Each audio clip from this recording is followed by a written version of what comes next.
He left his wife and child. For a girl born in 2002, my husband left me and our 4-year-old son to run after a kindergarten teacher born in 2002. The day I found out, there was no rain, no storm, no sign of tragedy. Everything was cruelly normal. I still woke up at m, prepared our son's clothes for school, made coffee for him like every other day. Only one thing was different. His phone kept vibrating while he was in the shower. I'm not the type of woman who checks her husband's phone. 10 years together, I trusted him like I trusted myself. But that day, for reasons I still don't understand, I picked it up. A message lit up the screen. "Hubby, are you awake yet? I miss you so much." I stood frozen in the living room. The first feeling wasn't jealousy. It was numbness, as if someone had drained all the blood from my body. I unlocked it. Hundreds of messages, photos of dresses, photos of new lipstick, selfies of her smiling in the mirror. Words so sweet I had never heard him say to me.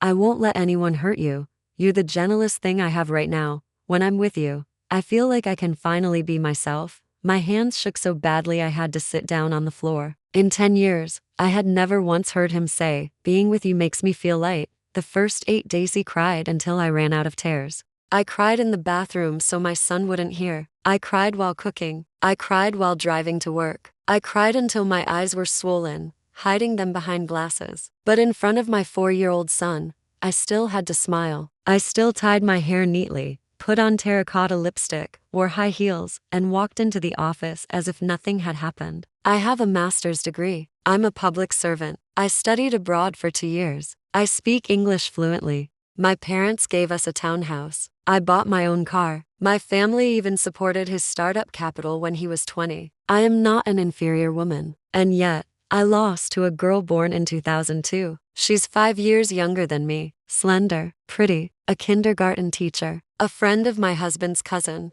I looked at myself in the mirror, the dark circles under my eyes, the cheeks no longer as firm as they were at 22. I looked at the neatly hung office dresses in my closet, proper, polished, mature. Do men, when they're tired, choose a place that makes them feel young again? I had Chunjetti used to be the 17-year-old girl who loved him recklessly. I used to buy milk tea and wait at the school gate just to make up after an argument.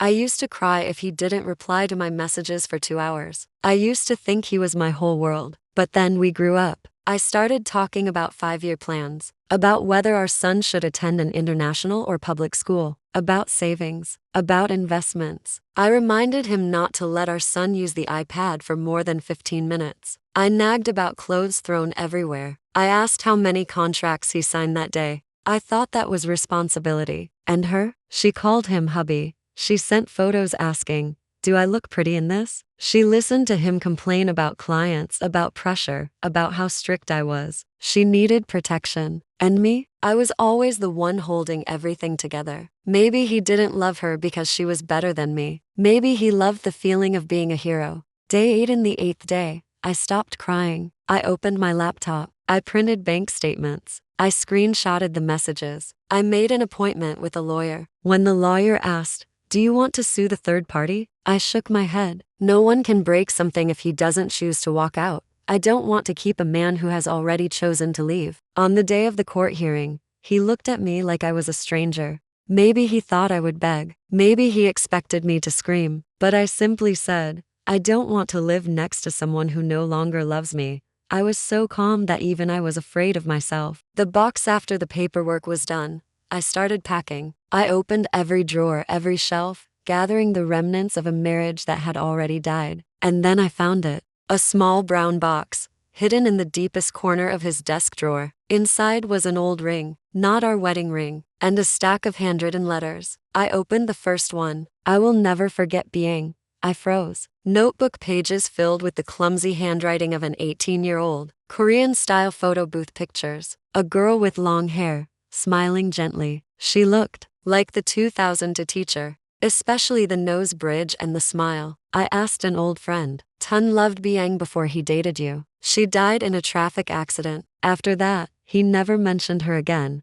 I sat on the floor, surrounded by scattered belongings, and for the first time in 8 days, I didn't cry because of the 2002 teacher. I cried because I understood. I didn't lose to that girl. I lost to someone who had already died. For 10 years, I lived beside a man who had never truly left his past. He married me. He had a child with me. He slept next to me every night, but his heart was probably still stuck at 18. The 2002 teacher was just a replica of a memory. And me? I was the safe choice. A wife good enough, stable enough, reliable enough to build a life with, but not the one he desired most. The most painful thing wasn't the betrayal. It was realizing I had never been chosen with his whole heart. I used to think love meant growing together, but some people only grow older. Their hearts remain trapped in a memory that never got to say goodbye. I signed the divorce papers not because he cheated, but because I cannot spend the rest of my life beside someone who keeps looking through me to find someone else's shadow.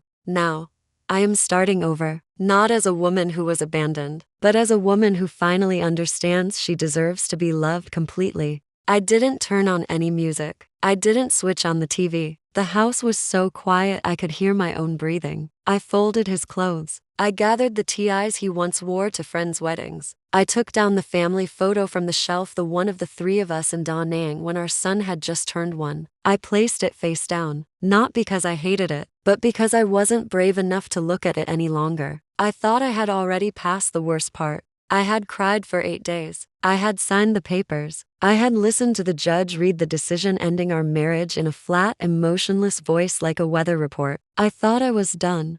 I was wrong. The box's desk drawer had always been locked. That day, for some reason, it was open. I wasn't looking for anything. I was just cleaning. And then I saw it. A small wooden box. Dark brown. Not new. Not exactly old. Like something that had been touched many times. My heart skipped. I wondered, was it an engagement ring for the teacher born in 2002? A gift he planned to give her? I braced myself for another blow. But when I opened it, the pain wasn't what I expected. Inside was a silver ring, tarnished with time. Not our wedding band. Not a man's ring. It was a woman's ring. Small, delicate, old. At the bottom of the box was a bundle of letters tied with a faded ribbon. I sat down on the floor. I knew I was about to read something that didn't belong to me, but I opened them anyway. I will never forget being. The first line. The handwriting slanted, youthful, hurried. Not the handwriting of the 30-year-old man I had just divorced. It was the handwriting of an 18-year-old boy.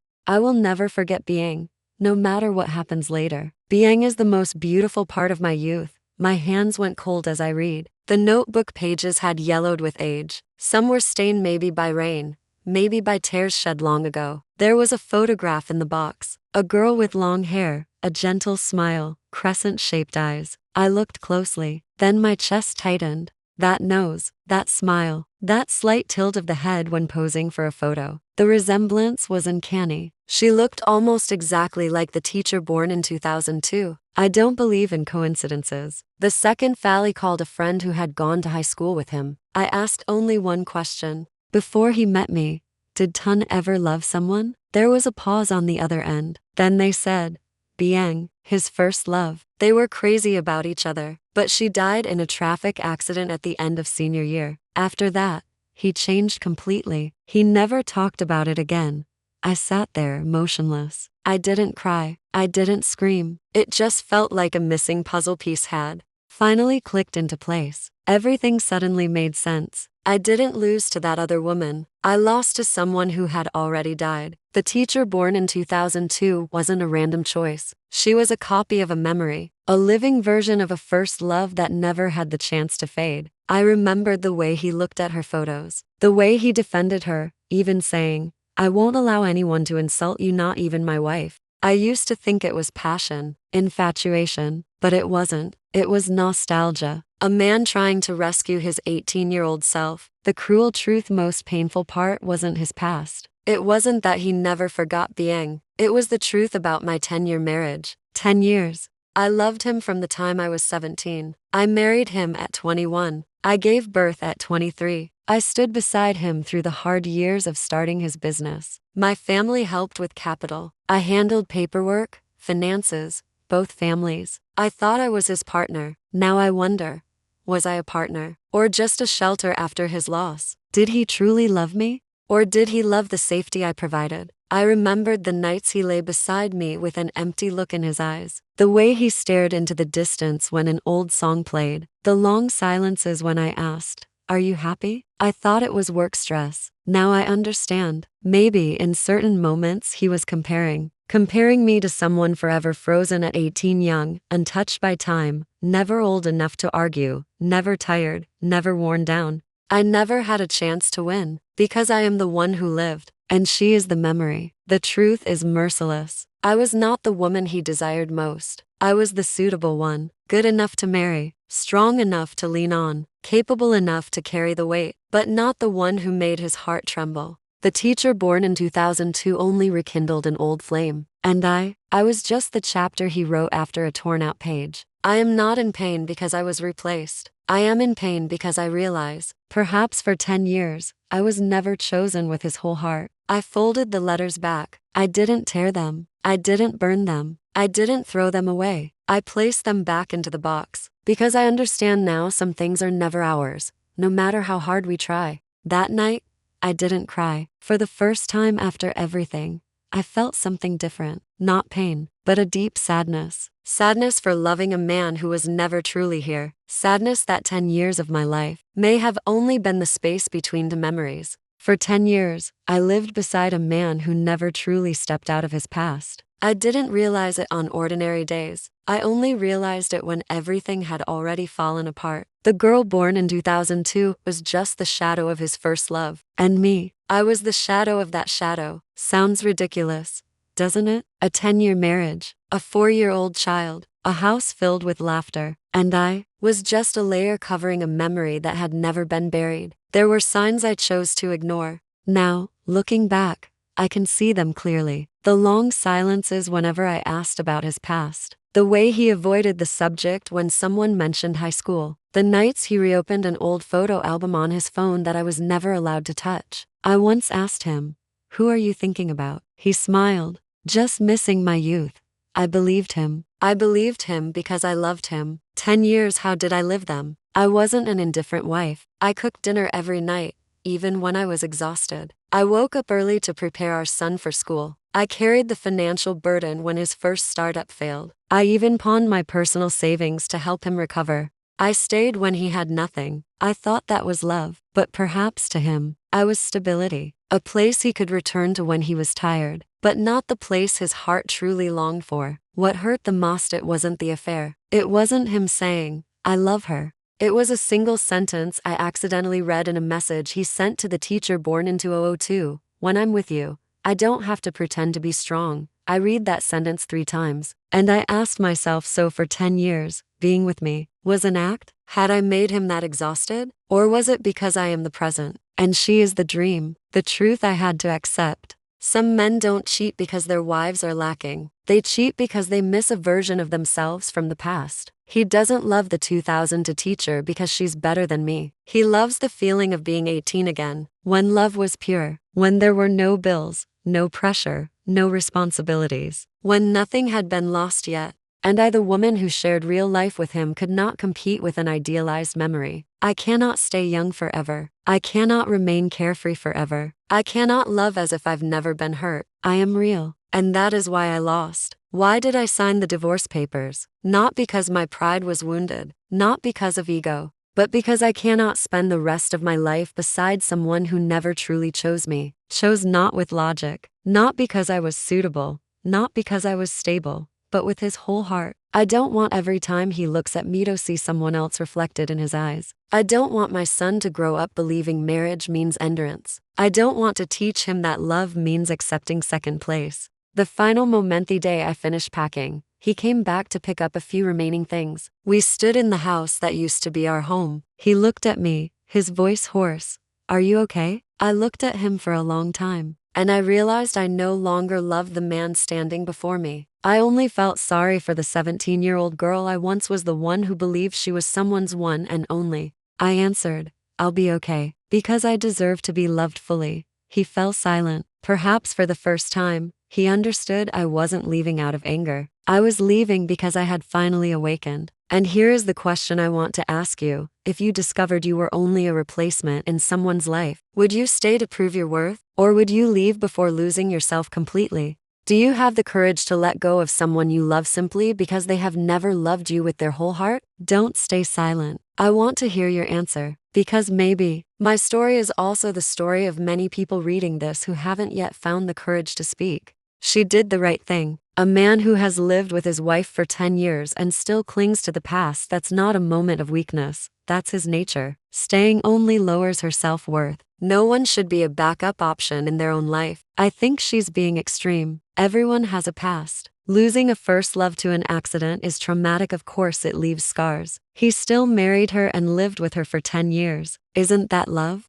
No, marrying for stability doesn't equal loving wholeheartedly. Living 10 years and then telling another woman, "I don't have to pretend when I'm with you," clearly means the wife was just a temporary safe harbor. But she admitted she changed too. Always talking about bills, plans, responsibilities. Men are human too, they need emotions. You can't expect them to be mature all the time. Sorry, maturity is an obligation once you have a wife and child. No one forced him to marry if he was still emotionally attached to someone else. Don't use needing feelings as an excuse for cheating. This may not be about love. It could be unresolved trauma. Losing his first love in an accident is a deep shock. Instead of divorce, maybe they should try marriage counseling. Counseling? He already slept with someone else. Don't romanticize betrayal. If he loved his wife enough, he would have sought therapy long ago, not chased an 18-year-old copy. She sounds overly confident in her achievements, master's degree, studying abroad, house, car. But men don't love some. Maybe the young teacher made him feel needed, while she's too independent. So being accomplished is a crime now? Women have to be weak to be loved? That's outdated thinking. The problem isn't that she's strong, it's that he's weak. She says she's not inferior to the 2002 girl, but she lost at keeping her husband. Marriage requires softness, not always being right. Keeping a husband sounds like owning a pet. Marriage isn't a competition of who can hold tighter. If someone wants to leave, even golden chains won't stop them. I think both share responsibility. If a third person can enter after 10 years, something must have been broken already. Maybe they drifted apart without realizing it. No, drifting apart doesn't justify betrayal. If you fall out of love, say it first. Divorce, then date whoever you want. I lost my first love in an accident too. That kind of pain stays forever. Maybe he wasn't consciously comparing, maybe he was subconsciously searching for something familiar. Then he shouldn't have married before being ready. Don't turn someone else into a substitute for your healing. She said she won't sue the young woman because the husband chose to leave, but the 2002 girl knew he was married. Why go easy on her? Being too kind invites disrespect. No, she's right. The responsible party is the husband. Stop blaming the other woman to reduce a man's accountability. I only feel sorry for the child. Divorce is easy to say, but what about growing up without a father? Better no father than a half-hearted one. Kids feel everything. Staying for the child in a fake marriage causes deeper wounds. The real question isn't should she divorce? It's can you live your whole life knowing you were the second choice? Legally speaking, the husband's extramarital relationship violates the duty of fidelity under the marriage and family law. If the wife has sufficient evidence, messages, photos, trips together, this can be considered when dividing marital assets. However, Vietnamese law does not automatically strip everything from the cheating spouse. It's a factor influencing asset division and possibly child custody. Law is one thing, reality is another. How many women actually get more assets just because their husband cheated? It sounds nice in theory, but in practice women still lose out. I didn't say automatic victory. I said there is legal basis. Many people fail because they don't collect evidence or don't formally request the court to consider fault. If serious violation is proven, the court can divide assets unfavorably for the at-fault spouse. But you ignore morality. The husband may still suffer psychological trauma from losing his first love. Should everything automatically be labeled as fault? Psychological trauma is not a license to cheat. The law judges actions, not emotions. If you're not emotionally ready, resolve it before marriage. Once married, legal obligations apply. That makes marriage sound like a cold contract. Humans aren't machines. He fulfilled financial duties and cared for the child for 10 years. One moment of weakness wipes everything out. No one says wipe everything out, but fault may affect custody if the behavior harms the child's environment. Additionally, the wife may claim compensation for emotional damage under civil law. The law isn't emotional, but it doesn't ignore consequences. In reality, suing the third party rarely succeeds unless they cohabited openly. The law barely touches them. It's hard to apply, correct? It's difficult to penalize the third party without meeting administrative or criminal thresholds. Therefore, focus remains on the marital relationship. The duty of fidelity belongs to the one who signed the marriage certificate. The lawyer is legally right, but life isn't just law. Some marriages don't end because of legal right or wrong, they end because love died. Asset division matters less than whether a woman is strong enough to stop being someone's replacement plan.